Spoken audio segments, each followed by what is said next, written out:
පුතේ ඔයාලට මම ගානක් ලිව්වා බෝඩ් එකේ. මේක අමාරු ගානක් නෙමෙයි. මේක විශේෂත්වය මේක පෞරාණික ගානක්, පරණ ගානක්. 1949 නිදහසෙන් පස්සේ ආපු පළවෙනි පස්සපත්‍රයේ 1949 O level paper එකේ තිබ්බ ප්‍රශ්නයක්. බලන්න මේ කොහොමද හදන්නේ. මේකේ එක තියෙනවා. ඊට පස්සේ මේක ඇතුලේ වරහන් තුල තියෙන A වර්ග ධන B වර්ගය මං වරහන් ඉවත් කරනවා ඍණෙන් ගුණ කරලා. ඍණෙන් A වර්ගයේ ගුණ කළොත් ඍණ A වර්ගය, ඍණ ධන වැඩි කළොත් ඍණ B වර්ගය. මෙතනින් ධන දෙකක් AB. අපිට කියන්නේ මේකේ සාධක හොයන්න කියලා. ඒතර සාධක හොයන ක්‍රම වල ගන්නවා. පළවෙනි ක්‍රමයේ පොදු සාධක ඉවතට ගැනීම.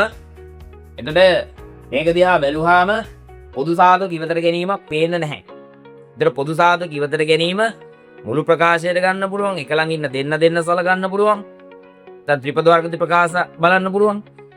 එහෙම නැත්නම් වර්ග දෙක අන්තරේ පුළුවන්, ඝන දෙක අන්තරේ පුළුවන්. මේ විදිහේ ක්‍රම කිහිපයක් තියෙනවා.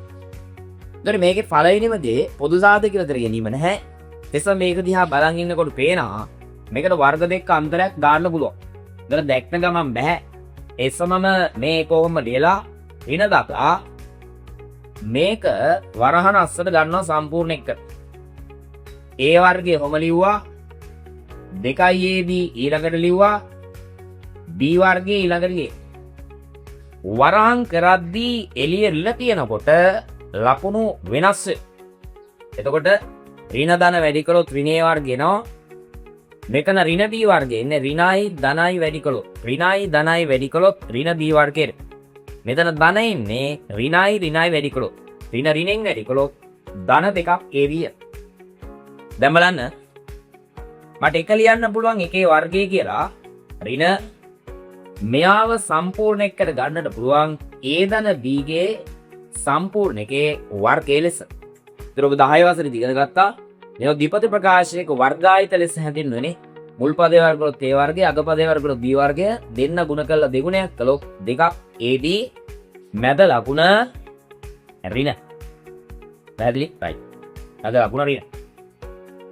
දැන් ඔබට පේනවා මෙතනත් වර්ගයක්, මෙතනත් වර්ගයක්.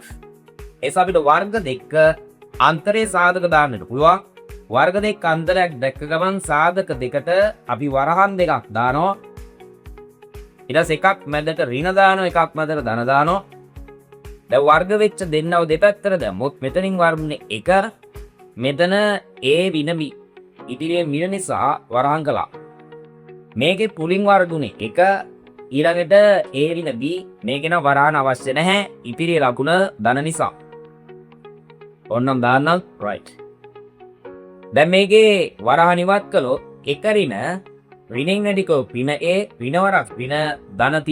මේකේ එක ධන A ඍණ B.